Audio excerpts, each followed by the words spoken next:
Hi అండి, నమస్తే. Welcome to Shashi home talks.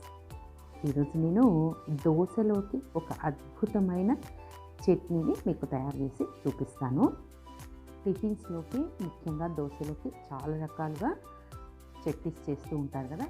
ఈరోజు నేను టొమాటోతో ఒక రుచికరమైన, చాలా సింపుల్గా చేసుకుని ఒక చట్నీని మీకు చేసి చూపిస్తాను. మొదట స్టవ్ వెలిగించేసి బాండలు పెట్టేసి కాస్త నూనె వేసేసి అందులోకి పచ్చి పల్లీలు, అంటే ఇప్పుడు ఫ్రెష్గా దొరుకుతున్నాయి కదా శనక్కాయలు, వాటిని ఒలిచేసి అవి ఒక 3-4 స్పూన్స్ వేశాను. ఆ తర్వాత చిన్న స్పూన్తో 3 స్పూన్లు జీలకర్ర వేశాను, అంటే ఒక పెద్ద స్పూన్ అనుకోండి. జీలకర్ర వేసేసి కాస్త వేయించుకోవాలి. అవి వేగిన తర్వాత అందులోకి ఒక 2 పెద్ద ఉల్లిపాయల్ని కట్ చేసి వేసుకోవాలి. ఉల్లిపాయలు వేగటానికి ఉప్పు వేసి వేయించండి. త్వరగా మంచి పింక్ కలర్ వచ్చేదాకా వేయించుకోవాలి. త్వరగా వేగుతాయి ఇలా చేస్తే. ఉల్లిపాయల్ని కాస్త ఎక్కువగాను వేసుకోవచ్చు, తక్కువగాను వేసుకోవచ్చు. నేను ఈరోజు క్వాంటిటీని బట్టి వేశాను. ఆ తర్వాత 8 to 10 ఎండుమిరపకాయల్ని ఇందులోకి వేసి వేయించుకోవాలి. ఇందులో ఈరోజు నేను కారం కోసము రెడ్ చిల్లీని వాడుతున్నాను. ఆ తర్వాత కాస్త ఇంగువని కూడా వేసుకోండి. అందులోకి చిన్న సైజు టమాటోని ఒక 10 కట్ చేసి వేసుకోవాలి. చింతపండు కూడా ఏమీ అక్కర్లేదండి, సింపుల్ మెథడ్ అనమాట. ఇందులోకి మనము యాడ్ చేసిన వస్తువులు ఏమి అంటే ఎండుమిరపకాయలు, జీలకర్ర, అంతే. ఇవి 2 మాత్రమే. మెంతులు, ఆవాలు ఇవన్నీ ఏవి వేసుకోవాల్సిన అవసరం లేదు. గార్లిక్ కూడా అవసరం లేదండి. చాలా మంచి టేస్ట్ వస్తుంది మనకి. ముఖ్యంగా ఆ పల్లీల టేస్ట్, ఆ తర్వాత జీలకర్ర టేస్ట్ తెలియాలి అంటే గార్లిక్ వేయకండి. గార్లిక్ వేసాము అంటే వీటన్నిటిని టేస్ట్ని గార్లిక్ డామినేట్ చేస్తుంది అన్నమాట.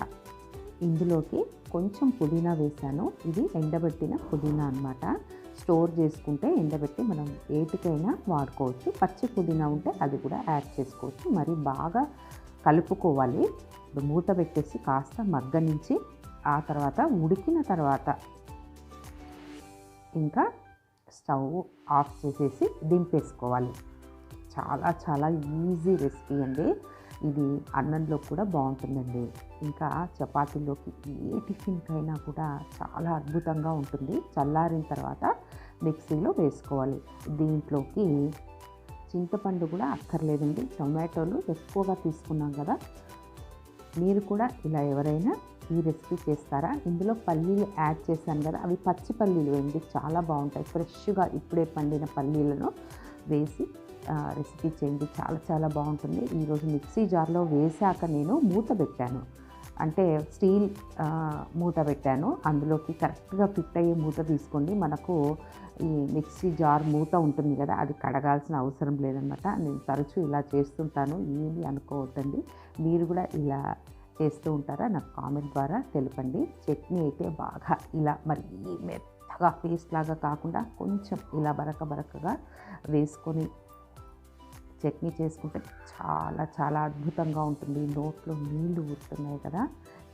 టొమాటో చట్నీని చాలా విధాలుగా చేస్తూ ఉంటారు. ఇలా మీరు ఎప్పుడైనా చేశారా? ఈరోజు నేను దోశలోకి చేశాను. చాలా చాలా బాగుండింది. మీరు కూడా ట్రై చేసి చూడండి. ఈరోజు నేను దోశలు కాస్త వెరైటీగా పిండి చేశాను, దోశ పిండి. అది కూడా నేను మీకు డిస్క్రిప్షన్లో లింక్ పెడతాను, చూసేయండి. అన్ని రకాల పప్పులు వేసి కాస్త మసాలా దోశకు అయినట్టు క్రిస్పీగా, బ్రౌన్గా, సూపర్ దోశలు హెల్దీగా ఎలా చేసుకోవాలో చూపించాను, చూసేయగలరు.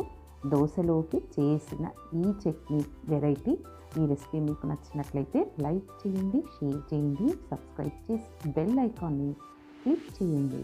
ధన్యవాదములు.